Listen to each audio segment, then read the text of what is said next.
नमस्कार दोस्तों, डिवोशन भक्ति टेल्स में फिर से आपका स्वागत है। आज हम आपको बताएंगे नवरात्रि का त्योहार 9 दिन क्यों मनाया जाता है।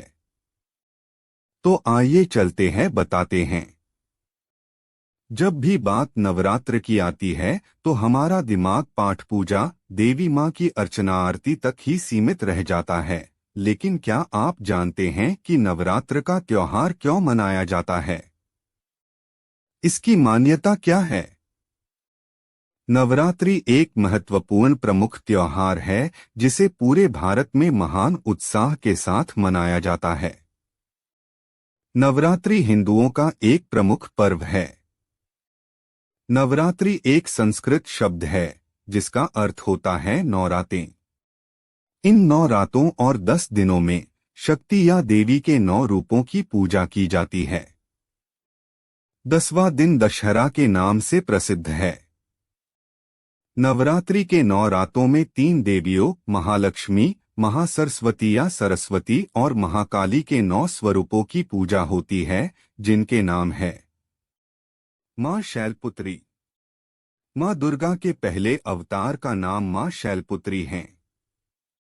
पहले दिन कलश स्थापना के साथ इनकी पूजा भी की जाती है। मां शैलपुत्री ने पर्वतराज हिमालय के घर पर कन्या के रूप में जन्म लिया था। इसी कारण इन्हें इस नाम से पुकारा जाता है। मां ब्रह्मचारिणी। मां दुर्गा के दूसरे अवतार का नाम ब्रह्मचारिणी है। नवरात्र के दूसरे दिन इनकी पूजा की जाती है। ब्रह्मचारिणी का अर्थ है जो ब्रह्मा के द्वारा बताए गए आचरण पर चले। मां चंद्रघंटा। मां दुर्गा की तीसरा स्वरूप मां चंद्रघंटा है। नवरात्र के तीसरे दिन इनकी पूजा होती है। माता के माथे का आकार घंटा की तरह होने के कारण इसलिए इसे चंद्रघंटा कहा गया है। मां कूष्मांडा। मां दुर्गा का चौथा स्वरूप मां कूष्मांडा है। कूष्मांडा का अर्थ कुम्हड़ा है। मां पूरे ब्रह्मांड को उत्पन्न करने की क्षमता रखती है, इसलिए इनका नाम कूष्मांडा पड़ा। मां स्कंदमाता। मां दुर्गा का 5वां अवतार मां स्कंदमाता है। स्कंदमाता का अर्थ है स्कंद कुमार की माता से। स्कंद कुमार भगवान कार्तिकेय का दूसरा नाम है।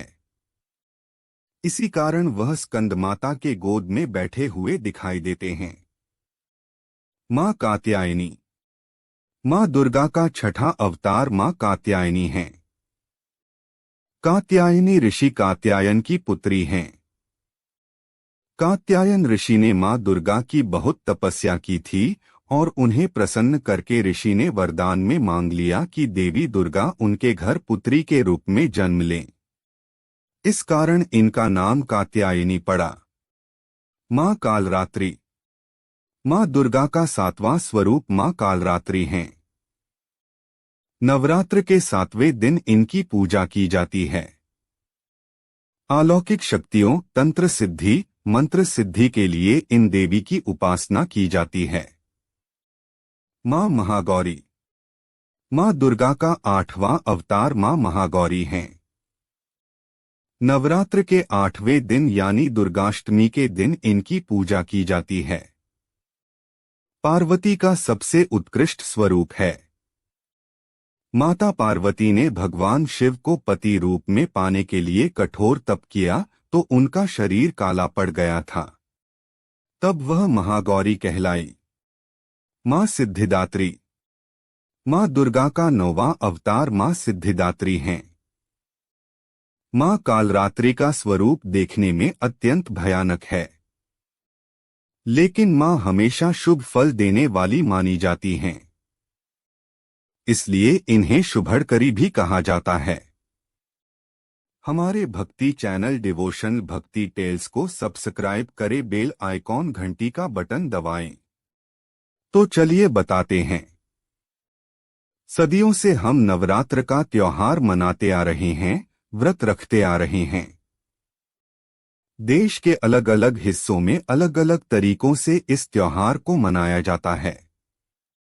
कहीं कुछ लोग पूरी रात गरबा और आरती कर नवरात्र के व्रत रखते हैं, तो वहीं कुछ लोग व्रत और उपवास रख मां दुर्गा और उसके 9 रूपों की पूजा करते हैं। लेकिन इस नवरात्र के पीछे असल कहानी क्या है? इससे जुड़ी एक पौराणिक कथा है। महिषासुर नाम का एक बड़ा ही शक्तिशाली राक्षस था। वो अमर होना चाहता था और उसी इच्छा के चलते उसने ब्रह्मा की कठोर तपस्या की। ब्रह्मा जी उसकी तपस्या से खुश हुए और उसे दर्शन देकर कहा कि उसे जो भी वर चाहिए वो मांग सकता है। महिषासुर ने अपने लिए अमर होने का वरदान मांगा। महिषासुर की ऐसी बात सुनकर ब्रह्मा जी बोले, जो इस संसार में पैदा हुआ है उसकी मृत्यु निश्चित है, इसलिए जीवन और मृत्यु को छोड़कर जो चाहो मांग लो। ऐसा सुनकर महिषासुर ने कहा, ठीक है प्रभु, फिर मुझे ऐसा वरदान दीजिए कि मेरी मृत्यु ना तो किसी देवता या असुर के हाथों हो और ना ही किसी मानव के हाथों, अगर हो तो किसी स्त्री के हाथों हो। महिषासुर की ऐसी बात सुनकर ब्रह्मा जी ने तथास्तु कहा और चले गए। इसके बाद तो महिषासुर राक्षसों का राजा बन गया। उसने देवताओं पर आक्रमण कर दिया। देवता घबरा गए। हालांकि उन्होंने एकजुट होकर महिषासुर का सामना किया, जिसमें भगवान शिव और विष्णु ने भी उनका साथ दिया। लेकिन महिषासुर के हाथों सभी को पराजय का सामना करना पड़ा और देवलोक पर महिषासुर का राज हो गया। महिषासुर से रक्षा करने के लिए सभी देवताओं ने भगवान विष्णु के साथ आदि शक्ति की आराधना की। उन सभी के शरीर से एक दिव्य रोशनी निकली, जिसने एक बेहद खूबसूरत अप्सरा के रूप में देवी दुर्गा का रूप धारण कर लिया। देवी दुर्गा को देख महिषासुर उन पर मोहित हो गया और उनसे विवाह करने का प्रस्ताव सामने रखा। बार बार वो यही कोशिश करता रहा। देवी दुर्गा मान गईं, लेकिन एक शर्त पर उन्होंने कहा कि महिषासुर को उनसे लड़ाई में जीतना होगा। महिषासुर मान गया और फिर लड़ाई शुरू हो गई, जो 9 दिनों तक चली। 10वें दिन देवी दुर्गा ने महिषासुर का अंत कर दिया और तभी से ये नवरात्रि का पर्व मनाया जाता है। दोस्तों, ये कथा इतनी ही समाप्त होती है। कथा अच्छी लगी हो तो अपने रिश्तेदारों, प्रियजनों, मित्रों को शेयर करें। मिलेंगे फिर अगली वीडियो में, तब तक के लिए धन्यवाद।